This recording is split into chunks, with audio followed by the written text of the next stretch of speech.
Bismillahirrahmanirrahim. Assalamualaikum warahmatullahi wabarakatuh. Salam sejahtera bagi kita semua. Om Swastiastu, Namo Buddhaya, salam kebajikan, Shalom Rahayu. Yang saya hormati, eksekutif dan kementerian lembaga, ketua dan jajaran aktif Badan Pemeriksaan Keuangan BPK, Menteri Sekretaris Negara Bapak Prasetyo Hadi nggak hadir ya? Ternyata Bu, orang Kemenko salah ketik juga Bu. Menteri Pendayagunaan Aparatur Negara dan Reformasi Birokrasi, Ibu Rini Widiantini hadir juga.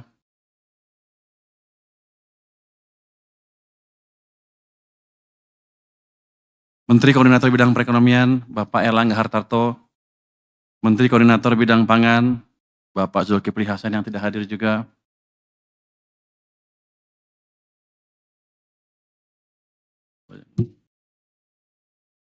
Ini mesti dibacain semua. Saya ikut baca semua aja ya Pak ya, katanya di sini perintahnya dibaca semua. Menteri Koordinator Bidang Pemberdayaan Masyarakat, Bapak Muhaimin Iskandar, atau yang mewakili Menteri Dalam Negeri, Bapak Tito Karnavian, dihadiri oleh Wakil Menteri Dalam Negeri, Ibu.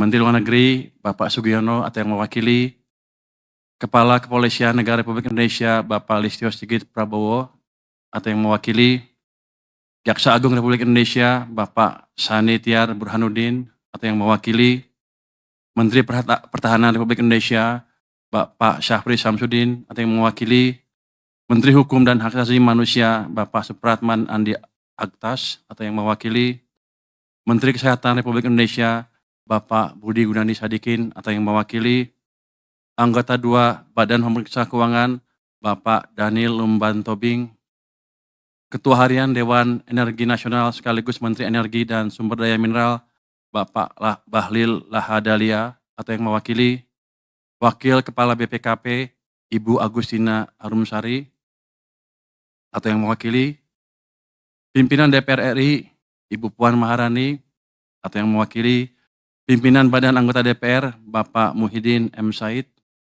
hadir di sini. Pimpinan Komisi 11, Bapak Muhammad Misbakun, dan Bapak Dolfi OFP, Bapak Dolfi tidak hadir. Pimpinan Komite 4 DPD RI, Ibu Sinta Rosma Yanti, atau yang mewakili Mahkamah Konstitusi, Bapak Soehartoyo, atau yang mewakili, hadir.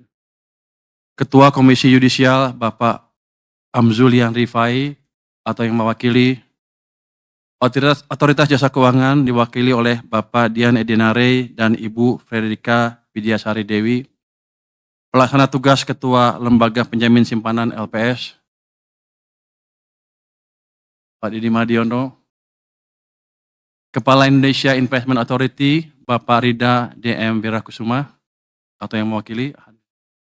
Kamar Dagang dan Industri Indonesia, Bapak Anindya Novian Bakri, atau yang mewakili Asosiasi Pengusaha Indonesia, Ibu Sinta Wijaya Kamdani, atau yang mewakili Ibu Sri Mulyani Indrawati.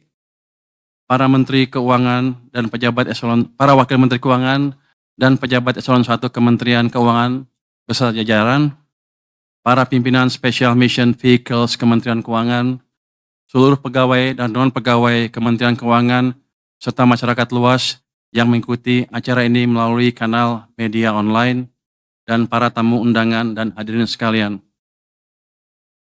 Pertama-tama, marilah kita panjatkan puji syukur kehadirat Tuhan yang Maha Esa, karena atas rahmat dan karunia-Nya kita semua dapat berkumpul di sini dalam keadaan sehat. Hari ini adalah momen yang penuh makna bagi saya pribadi, sekaligus bagi kita semua, karena menandai dimulainya babak baru pengabdian saya di Kementerian Keuangan. Saya merasa sangat terhormat atas kepercayaan yang diberikan kepada saya oleh Bapak Presiden untuk menjabat sebagai Menteri Keuangan Republik Indonesia. Amanah ini tidak ringan, karena dunia dihadapkan dengan tantangan yang semakin kompleks, baik dari sisi geopolitik, teknologi, maupun perubahan iklim. Dari dalam negeri pun ada tantangan dari sisi program prioritas pemerintahan yang harus kita kawal agar berjalan dengan mulus. Dengan kerendahan hati, saya mohon dukungan seluruh jajaran Kementerian Keuangan untuk bekerja bersama saya guna memastikan bahwa kebijakan fiskal tetap berperan sebagai instrumen yang kuat dalam menjaga stabilitas, mendorong pertumbuhan ekonomi, dan mewujudkan kesejahteraan bagi seluruh rakyat Indonesia.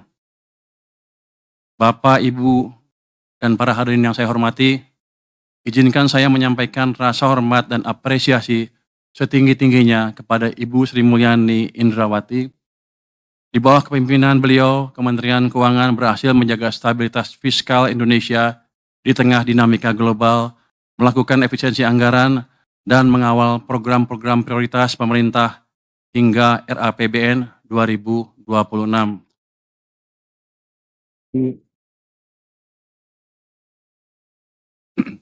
Selain itu, transformasi kelembagaan yang beliau jalankan, mulai dari restrukturisasi Direktorat Jenderal hingga pembentukan unit-unit baru, adalah fondasi penting yang akan memperkuat Kementerian Keuangan menghadapi tantangan masa depan. Integritas, profesionalisme, dan reputasi internasional yang beliau bawa telah menjadi teladan bagi kita semua, sekaligus menjaga kredibilitas Indonesia di mata dunia. Untuk itu, saya atas nama pribadi dan seluruh jajaran Kementerian Keuangan mengucapkan terima kasih sebesar-besarnya kepada Ibu Sri Mulyani.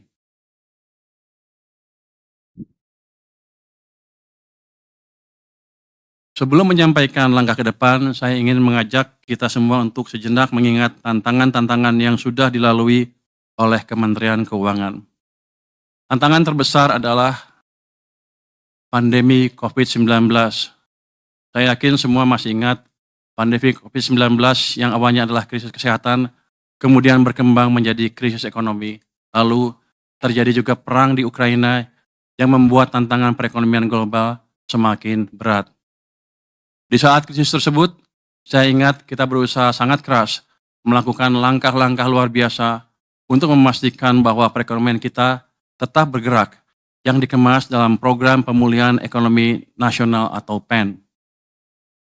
Melalui berbagai paket stimulus ekonomi, kita berhasil menjaga daya beli masyarakat dan keberlanjutan sektor usaha dengan tetap mempertahankan kesehatan APBN dan kepercayaan pasar. Ini semua tidak mungkin tercapai tanpa kerja keras dan kerjasama yang solid dari seluruh jajaran Kementerian Keuangan. Saat sibuk menghadapi krisis, Kementerian Keuangan juga tidak berhenti melakukan reformasi. Justru, kita memanfaatkan krisis untuk mendorong perubahan struktural.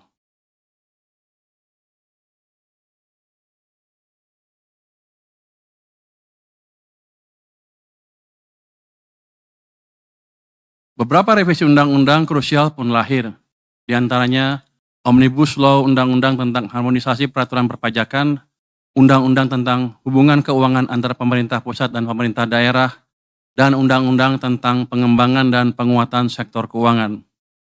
Banyak mimpi yang sudah terwujud, tetapi masih banyak juga pekerjaan rumah yang harus kita selesaikan. Bapak, Ibu, dan para hadirin yang berbahagia, kita semua menyadari bahwa ekonomi saat ini sedang menghadapi tantangan yang besar. Perlambatan ekonomi di berbagai negara, ketegangan geopolitik, perubahan iklim, serta perkembangan teknologi yang cepat menimbulkan risiko sekaligus peluang bagi Indonesia. Geopolitik akan menjadi game changer. Indonesia tidak bisa lepas dari dampak perkembangan geopolitik dunia. Oleh karena itu, jajaran Kementerian Keuangan harus paham kondisi terkini, harus paham isu-isu strategis. Dalam menyusun kebijakan, kita tidak boleh naif. Jangan sampai fokus ke isu kecil yang justru menghambat kebijakan strategis. Biasakan untuk berdiskusi dan mendengar suara dari luar, bukan hanya dari internal Kemenku sendiri yang sudah pasti sepakat, agar tidak terjebak dalam echo chamber. Manfaatkan perkembangan teknologi yang ada untuk mendapatkan insight yang baru. Selain itu, tantangan perubahan iklim semakin nyata. Sebagai negara yang rentan terhadap bencana alam, Indonesia harus bersiap untuk menghadapi risiko perubahan iklim yang akan berdampak pada sektor-sektor kunci, seperti pertanian, perikanan, dan energi. Peran Kementerian Keuangan dalam merancang kebijakan fiskal yang mendukung pembangunan berkelanjutan sangat krusial. RAPBN 2026 dirancang untuk menjaga kesinambungan kebijakan fiskal yang disiplin sekaligus berpihak kepada rakyat. Fokus utamanya diarahkan pada penguatan ketahanan pangan, peningkatan kualitas pendidikan, perluasan layanan kesehatan, serta pelindungan sosial bagi kelompok rentan. Dengan RAPBN ini, pemerintah berupaya memastikan belanja negara lebih efektif, memberikan manfaat nyata bagi masyarakat, serta memperkuat daya tahan ekonomi nasional di tengah ketidakpastian global. Pada saat yang sama, prinsip kehati-hatian harus tetap dijaga agar APBN tetap sehat, kredibel, dan mampu menopang agenda pembangunan nasional. Bapak, Ibu, dan para hadirin yang saya banggakan, Kementerian Keuangan adalah institusi yang besar dengan puluhan ribu pegawai yang tersebar di seluruh penjuru negeri. Sebagai institusi yang mengelola keuangan negara, kita harus selalu menjaga integritas dalam tiap tindakan yang kita lakukan. Setiap rupiah yang kita kelola adalah uang rakyat dan kita memiliki tanggung jawab besar untuk memastikan bahwa uang tersebut digunakan dengan sebaik-baiknya untuk kepentingan rakyat. Dalam menghadapi masa depan yang penuh tantangan, integritas adalah hal yang tidak bisa ditawar. Kementerian Keuangan harus tetap menjadi institusi yang dipercaya oleh masyarakat. Oleh karena itu, kita harus menjaga agar setiap tindakan kita selalu berdasarkan prinsip-prinsip tata kelola yang baik, transparansi, dan akuntabilitas. Sebelum menutup pidato ini, saya mengajak seluruh jajaran Kementerian Keuangan untuk menjaga semangat pengabdian, bekerja dengan integritas, dan memperkuat rasa kebersamaan. Kita adalah penjaga keuangan negara, dan keberhasilan kita akan menentukan kepercayaan rakyat kepada negara.